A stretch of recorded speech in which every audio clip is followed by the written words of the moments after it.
Salve, salve galera! Professor Cristiano de volta no server. Vamos lá, pessoal, dando sequência aqui no nosso curso de Lógica de Programação, estamos avançando bem aí, né? Terminamos aí na nossa última aula o nosso programa de calculadora simples, né? E nosso código está ficando maior, nosso código está ficando mais robusto, né? E consequentemente nosso código está ficando mais complexo. Isso nos traz aí mais uma oportunidade de aprendizado, né? Que é o conceito de modularização, certo? Vamos dar uma olhada agora nessa parte aqui, nos conceitos teóricos fundamentais. Depois nós vamos olhar para o nosso código e ver como que eu posso aplicar esses conceitos de modularização barra função. Tá? Não sei se você já ouviu falar de função em programação. É disso que nós vamos falar agora e entender como que esses conceitos podem nos ajudar na parte da gestão do nosso código e principalmente da complexidade do nosso código, beleza? Então, vamos dar uma olhada aqui, ó, o conceito de modularização, beleza? O que que é isso, né? Eu já traduzi aqui para que nós possamos trabalhar direto com o código, tá? Então, eu coloquei aqui que é o ato de você dividir um programa em partes menores, ou módulos, né?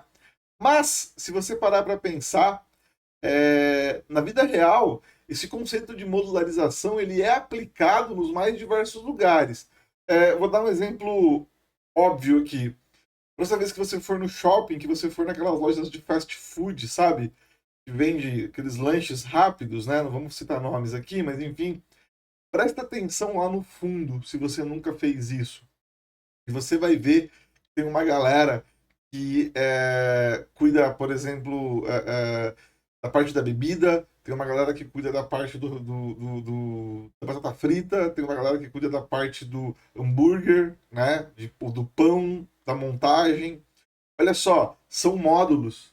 Cada módulo é o quê? Cada módulo é especializado na sua função, né? Por isso que é rápido, porque eu me preocupo única e exclusivamente com a minha tarefa. Minha tarefa é olhar o pedido e separar a bebida, né? Minha tarefa é olhar o pedido e separar a batata frita. Minha tarefa é olhar o pedido e montar o lanche. E aí eu vou ter um ponto central, né? Onde o módulo do refrigerante coloca lá para mim, o módulo da batata coloca lá para mim, o módulo do, do lanche coloca lá para mim, né? Mas cada um cuida do quê? Da sua parte do quê? De um mesmo pedido. Um outro exemplo é uma fábrica de carros. Não sei se você já viu, isso você acha fácil. Se você for no Google e jogar linha de montagem, qualquer nome de montadora, ou lá no YouTube que você vai ver um vídeo, né? Você vai ver que tem uma parte que ela é responsável por fazer aquela soldagem inicial na carcaça. Outra parte pinta, né? Uma outra parte coloca cabeamento elétrico, né? A outra parte vai colocar estofamento, depois coloca banco, aí coloca o painel, tem uma parte que vai pôr o motor, vai ter uma outra parte que vai colocar o pneu, né? Então cada parte da linha de montagem é o quê? É um módulo, e esse módulo ele é o quê? Ele é especializado, né? Por resolver uma única coisa ali.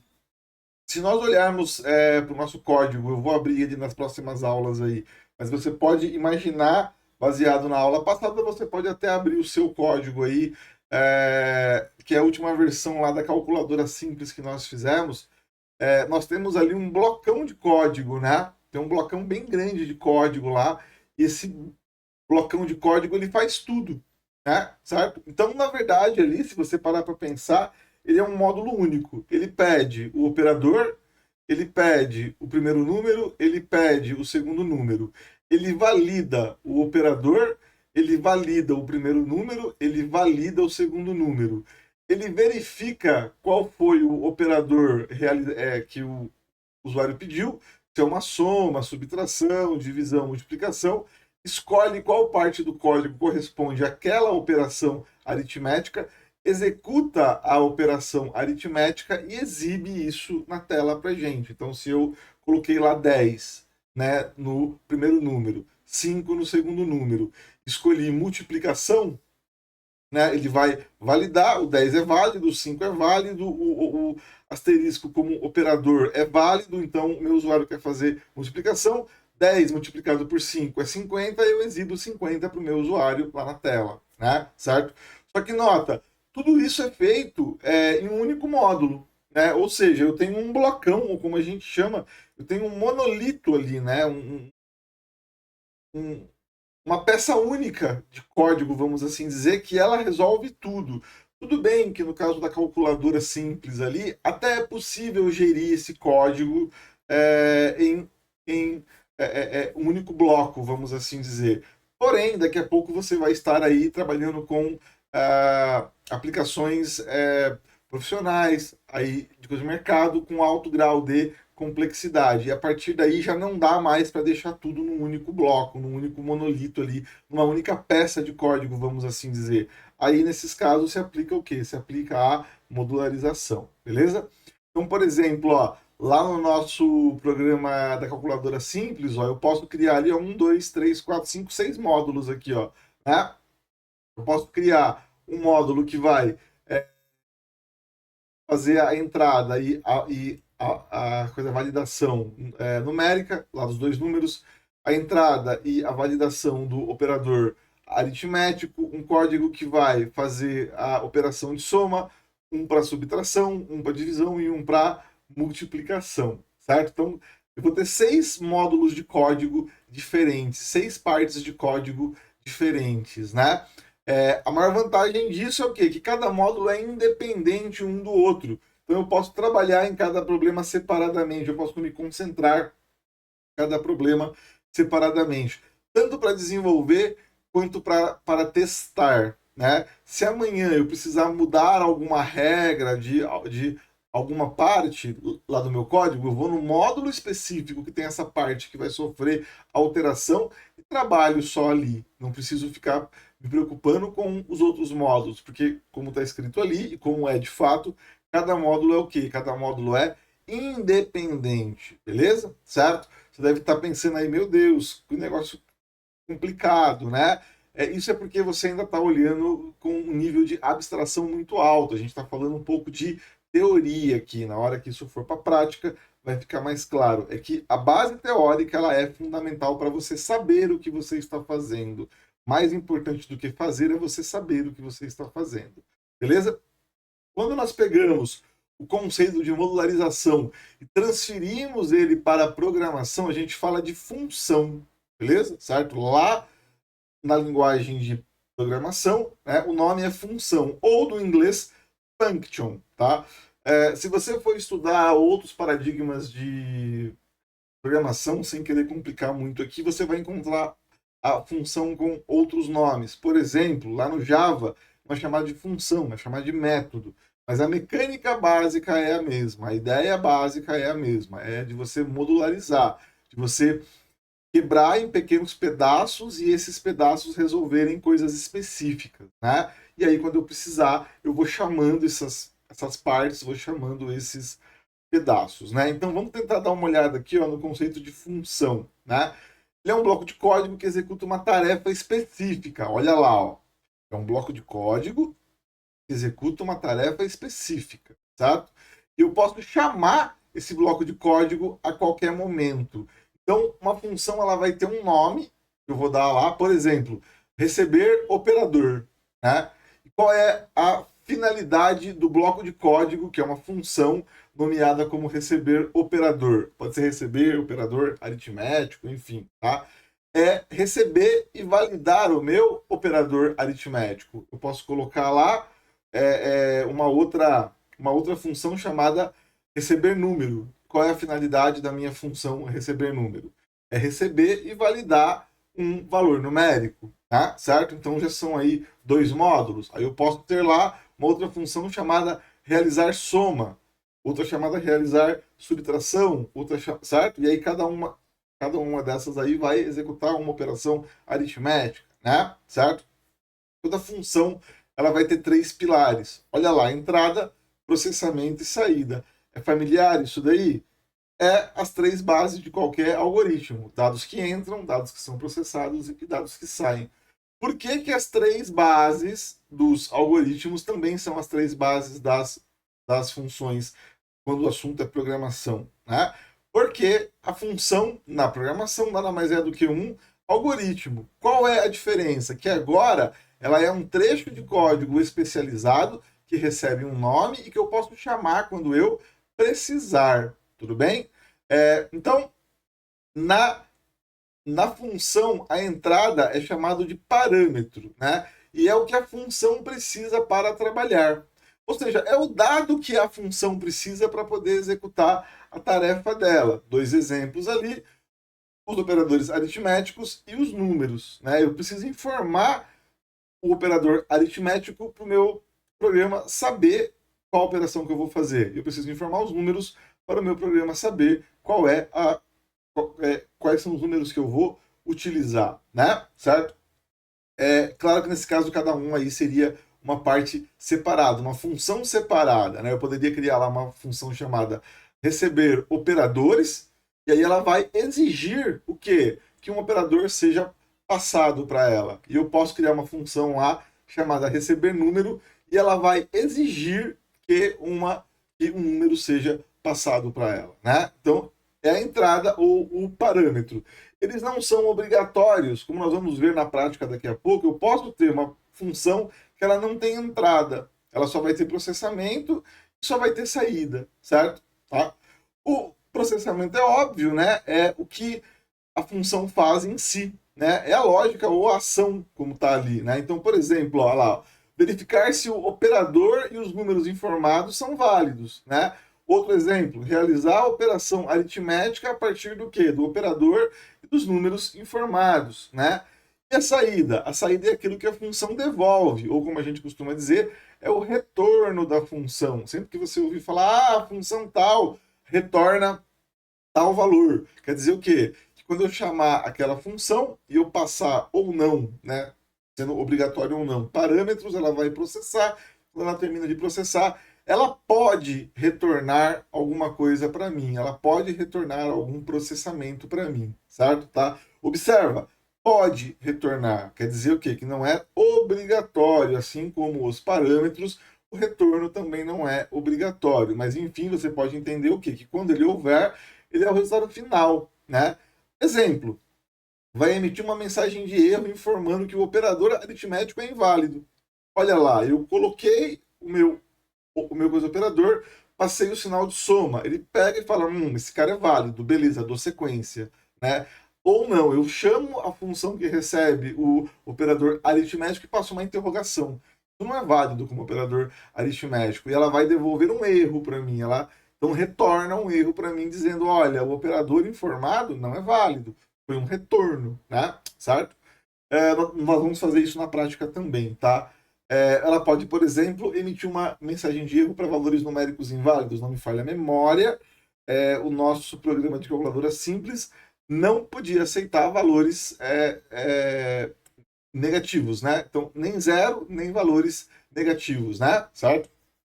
Então, a minha função lá que recebe número verifica. O valor é maior do que zero? Se for maior do que zero, ok, ele dá sequência. Se não, não é maior do que zero, ele vai retornar um erro dizendo, olha, o valor informado precisa ser um valor numérico positivo, maior que zero, né? Por exemplo, tá? Então essas são as três pilares aí, são os três pilares dos algoritmos. Sem crise, fica tranquilo, aperta o cinto aí, mantenha calma, tudo isso vai ser visto na prática. É só uma base fundamental aqui para nós, beleza? Por que que nós devemos utilizar funções, né? Porque, peraí, professor, isso aí tem que valer muito a pena, né? O negócio parece complicado, né? Não é, não é complicado, já adianto de coisa antemão. Como tudo na programação, antes de mais nada, você tem que fazer o quê? Você tem que pegar a fluência, tem que pegar o hábito de você usar através do quê? Do que eu sempre falo aqui, da prática. Quando você praticar, quando você internalizar é uma função, o que ela serve, como que ela funciona, né? Não só vai ficar fácil de você usar, como você vai passar a utilizar com maior frequência, porque você vai perceber que é vantajoso organizar o seu código em função. É vantajoso você modularizar o seu código, beleza? Então, a primeira grande vantagem que eu trago aqui, creio que todo mundo concorda comigo, que é da área, é a reutilização do código. Eu posso escrever uma vez e eu coloquei 1000 ali, mas você pode usar quantas vezes você quiser. Lembra, a função tem um nome, né? Eu vou dar um nome para ela. Toda vez que eu precisar usar aquela função, eu faço o quê? Eu chamo ela pelo nome. Eu não preciso reescrever o código. Eu já escrevi ele uma vez, nomeei ele, quero aquele código, chamo ele pelo nome. Né? Preciso usar uma vez? Chamo pelo nome uma vez. Preciso usar duas? Chamo duas. Preciso usar 1000? Eu vou chamar 1000 vezes, beleza? Organização de código, seu código fica mais limpo, mais legível, mais estruturado, vai diminuir a complexidade, porque cada função vai cuidar de uma tarefa específica, então eu vou no lugar certo para trabalhar com aquilo que eu quero. E facilita o quê? A manutenção do código. Se eu precisar mudar um código de um cálculo qualquer, né? Claro, a soma vai ser sempre soma, divisão sempre divisão, mas vamos imaginar que eu fiz lá uma função que faz um cálculo de imposto que alguma empresa tem que pagar e virou de um ano para o outro e aquele cálculo de imposto mudou. Se eu fiz uma função, eu vou lá na função e altero o cálculo só na função.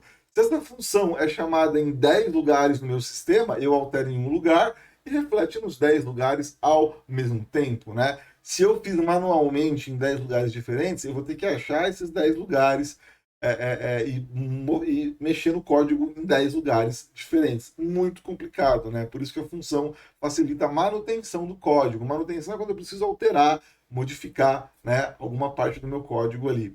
E olha só, trabalho em equipe, né? Eu sempre incentivo meus alunos lá, quando está fazendo TCC, dividam as tarefas entre vocês. Mas, professor, como é que eu vou trabalhar numa parte e a Aninha no outro, o Zezinho no outro? Ora, pessoal, vamos lá, cada um divide seu trabalho em funções. Olha lá, coloquei ali, ó, uma pessoa foca na função A, outra foca na função B, outra na função C.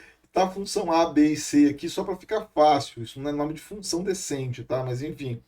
E depois alguém faz o que a gente chama de code review, que é a revisão do código, e junta tudo, né, em um único lugar, tá? Mas eu consigo colocar aí múltiplas frentes de trabalho de forma paralela, de forma independente, cada um trabalhando aí no seu próprio quê? No seu próprio, na sua própria parte do sistema, né? E para a gente fechar aqui, ó, dicas para você para você criar uma boa função, né? Olha lá, uma função deve fazer apenas uma coisa e fazê-la bem. Então, se a função é de receber o operador aritmético, ela vai receber o operador aritmético, recebe e valida, né? Por exemplo, tá? Mas ela não vai receber, validar e fazer já o cálculo. Ela só vai receber e vai verificar se aquilo ali é válido, né? Se eu tenho uma função que recebe número e valida o número, ela recebe o número valida o número, né? Certo? Tudo bem? Então, a função tem que fazer uma tarefa só, ela tem que ser especializada naquilo que ela faz. Dessa forma, eu vou ter aí garantias de que a função está bem feita e eu não vou ter problema na hora de trabalhar com ela lá no futuro, né? Nomes claros, né? Então, olha lá, por exemplo, ó, nome como func1, né? Acontece, né? Func1 quer dizer o quê? Nada, né? Ah, mas quer dizer função 1. Beleza, bicho. A função 1 faz o quê, meu querido? Né? Como é que eu vou saber isso daí? Né? Agora eu posso, por exemplo, por ali, ó, eu posso usar o verificar operador. Poderia até por assim, ó, verificar operador aritmético. Olha como o nome foi feito, ó. A palavra verificar ficou em minúsculo e operador, a letra O tá maiúsculo. Né? Isso não é obrigatório, mas é uma boa prática de você nomear a sua função, né? De você deixar a sua função bem nomeada ali, né? Eu entendo que ela verifica um operador. Eu poderia ainda melhorar. Olhando agora aqui, ó, poderia colocar verificar operador aritmético. Aí eu tenho certeza do que aquela coisa função faz. Verificar número inteiro, verificar número real, né? Por exemplo, né? E a última parte ali, ó, a regra talvez mais importante aqui, ó, não se assuste, por mais complexo que possa parecer você criar gerenciar e utilizar funções, novamente, é tudo uma questão do quê?